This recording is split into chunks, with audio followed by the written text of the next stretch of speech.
YouTube channel learning सपाटे पर आप सभी का हार्दिक स्वागत है। चलिए, ये जो क्लास होती है यूपी बोर्ड के लिए स्पेशल क्लास चली हुई है, जहां पर हम एमसीक्यू अपने करें चैप्टर वाइज कक्षा 12वीं के जो बोर्ड के एग्ज़ाम आप देने वाले हो। तो ये आपका चैप्टर 12 है, अध्याय 12 यानी परमाणु एटम्स हम पढ़ेंगे। यह जो हमारी क्लास है, सब्जेक्ट हमारा फिजिक्स हमारा सब्जेक्ट चला हुआ है, जहाँ पर आपको चैप्टर 11 तक ऑलरेडी जो है क्लास वीडियो जो है आपको मिल गई होगी। अब चलते हैं हम फर्स्ट क्वेश्चन पर आज के। तो आज जो हमारा है परमाणु यानी एटम से रिलेटेड क्वेश्चन हम कर रहे हैं। तो पहला क्वेश्चन है कि परमाणु का प्लम पुडिंग मॉडल किसने प्रस्तावित किया था? तो इसका right answer option B J Thomson right होगा। क्वेश्चन नंबर सेकंड है अल्फा कण प्रकीर्णन योग यानी अल्फा पार्टिकल स्कैटरिंग किसने किया था?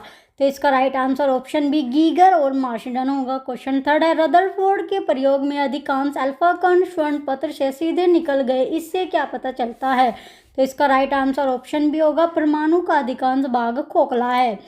नेक्स्ट क्वेश्चन आता है, क्वेश्चन नंबर 4 है कि परमाणु का संपूर्ण धनावेश और लगभग संपूर्ण द्रव्यमान कहाँ संकेंद्रित होता है? तो इसका राइट आंसर जो होगा ऑप्शन नंबर बी नाभिक में यानी न्यूक्लियस में इसका करेक्ट होगा। चलिए अब चलते हैं नेक्स्ट क्वेश्चन पर। क्वेश्चन नंबर 5 है नाभिक का आकार लगभग कितना होता है? तो इसका राइट आंसर ऑप्शन बी होगा। नेक्स्ट क्वेश्चन 6 है परमाणु का आकार त्रिज्या लगभग कितनी होती है? तो इसका राइट आंसर ऑप्शन ए है 10⁻⁻10 m। नेक्स्ट आता है क्वेश्चन नंबर 7 कि संगृह्य प्रचाल इम्पैक्ट पैरामीटर बी का मान 0 होने पर अल्फा कण का प्रकीर्णन कोण कितना होता है? तो इसका right answer option C 180 degree. Question 8 है रदरफोर्ड मॉडल के अनुसार इलेक्ट्रॉन नाभिक के चारों ओर किस बल के कारण घूमते हैं? ये इंपॉर्टेंट क्वेश्चन आपका है। तो इसका right answer option A B है कूलॉम बल यानी विद्युत बल इसका करेक्ट आंसर होगा। क्वेश्चन नंबर 9 आता है कि रदरफोर्ड परमाणु मॉडल की मुख्य कमी क्या थी? तो इसका राइट आंसर ऑप्शन सी है ए और बी दोनों। तो इसका राइट आंसर ऑप्शन सी होगा। क्वेश्चन 10 है हाइड्रोजन स्पेक्ट्रम कौन सी श्रेणी दृश्य विजिबल क्षेत्र में पड़ती है? तो इसका राइट आंसर ऑप्शन बी बामर जो होगा करेक्ट होगा। क्वेश्चन 11 है लाइमन श्रेणी किस क्षेत्र में होती है? तो इसका राइट आंसर ऑप्शन सी पराबैंगनी यूवी जो होगा अल्ट्रावायलेट रे करेक्ट होगा। क्वेश्चन नंबर 12 है बोर के परमाणु मॉडल के अनुसार इलेक्ट्रॉन केवल उन्हीं कक्षाओं में घूम सकते हैं जिनमें उनका कोणीय संवेग L होता है। तो इसका राइट आंसर ऑप्शन ए होगा। अब चलते हैं क्वेश्चन 13 पर बोर के मॉडल में n को क्या कहा जाता है? तो इसका राइट आंसर ऑप्शन है मुख्य क्वांटम संख्या। नेक्स्ट आता है अब हमारा क्वेश्चन नंबर 14 है कि हाइड्रोजन परमाणु की प्रथम कक्षा की त्रिज्या बोर त्रिज्या का मान है। तो इसका राइट आंसर ऑप्शन है 0.53 एंगस्ट्रॉन। क्वेश्चन नंबर 15 है हाइड्रोजन परमाणु की nवीं कक्षा में ऊर्जा En का सूत्र क्या है? तो इसका राइट आंसर ऑप्शन बी होगा -13.6 बाय ये आपका होगा। क्वेश्चन नंबर 16 है हाइड्रोजन परमाणु की न्यूनतम अवस्था ग्राउंड स्टेट में ऊर्जा कितनी होती है? तो इसका राइट आंसर ऑप्शन बी है -13.6 इलेक्ट्रिक वोल्ट। क्वेश्चन 17 है इलेक्ट्रॉन जब उच्च ऊर्जा स्तर E2 से निम्न ऊर्जा स्तर E1 में कूदता है तो उत्सर्जित फोटोन की आवृत्ति होती है। तो इसका राइट आंसर ऑप्शन ए होगा। नेक्स्ट 18 क्वेश्चन है रिडबर्ग नियतांक यानी राइडबर्ग कांस्टेंट R का मान क्या है? तो इसका राइट आंसर ऑप्शन ए है 1.097 × 10⁻7 मीटर। अब चलते हैं क्वेश्चन नंबर 19 है। क्वेश्चन 19 बोल रहा है कि हाइड्रोजन परमाणु की आयनन ऊर्जा आयनाइजेशन एनर्जी कितनी है? तो इसका राइट आंसर ऑप्शन ए होगा 13.6 इलेक्ट्रिक वोल्ट। क्वेश्चन नंबर 20 है बोर के सिद्धांत के अनुसार कक्षा की त्रिज्या r और n में क्या संबंध है? तो इसका राइट आंसर ऑप्शन बी है r is directly proportional to n2। Next question 21 है nवीं कक्षा में इलेक्ट्रॉन का वेग v और n में संबंध है। तो इसका राइट आंसर ऑप्शन सी है। क्वेश्चन नंबर 22 है पाश्चन श्रेणी स्पेक्ट्रम के किस भाग में मिलती है? तो इसका राइट आंसर ऑप्शन सी होगा अवरक्त इंफ्रारेड।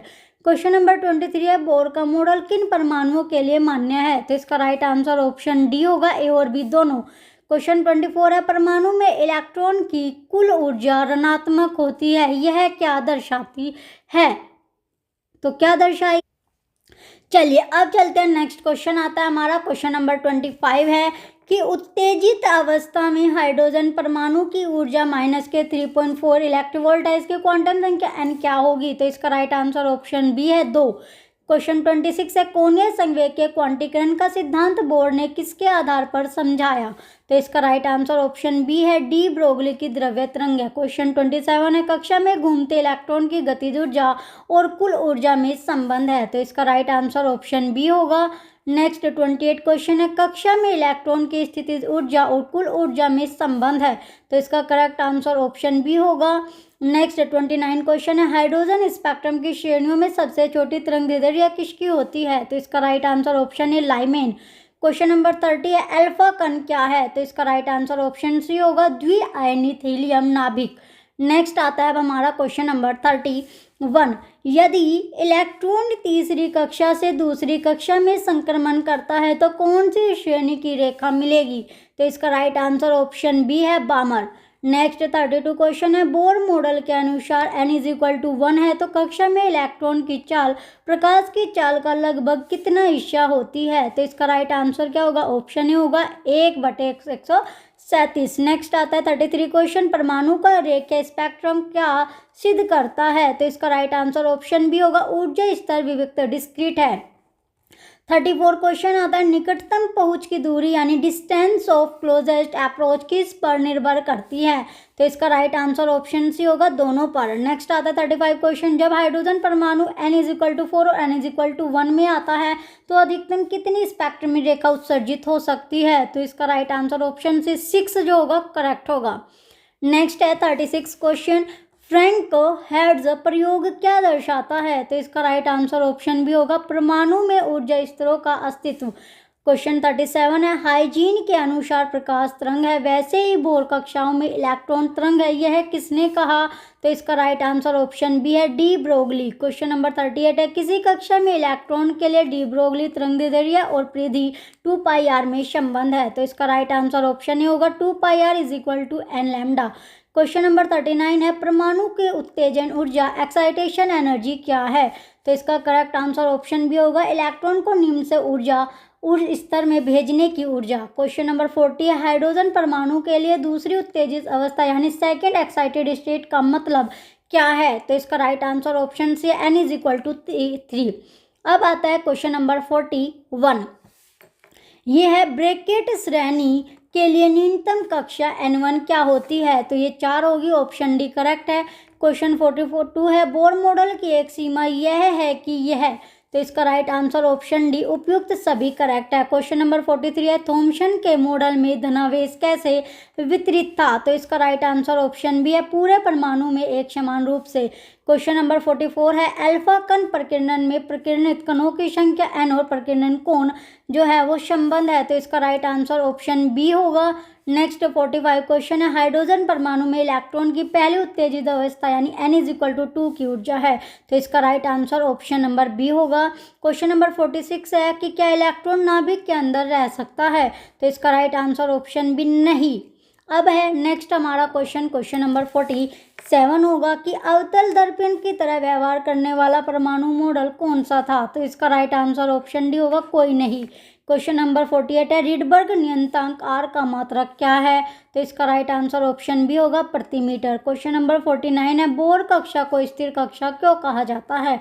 तो इसका करेक्ट आंसर ऑप्शन बी है, क्योंकि इनकी ऊर्जा निश्चित है और इलेक्ट्रॉन विकिरण उत्सर्जित नहीं करता। क्वेश्चन 50 है, परमाणु विद्युत रूप से उदासीन होता है क्योंकि? तो इसका राइट आंसर ऑप्शन बी होगा, प्रोटॉन और इलेक्ट्रॉन की संख्या बराबर होती है। तो ये लास्ट क्वेश्चन हमारा था। जो भी चैनल पर नए हैं वो चैनल को सब्सक्राइब करके रखें, वीडियो लाइक कीजिए, कमेंट कीजिए, शेयर कीजिए। Thank you.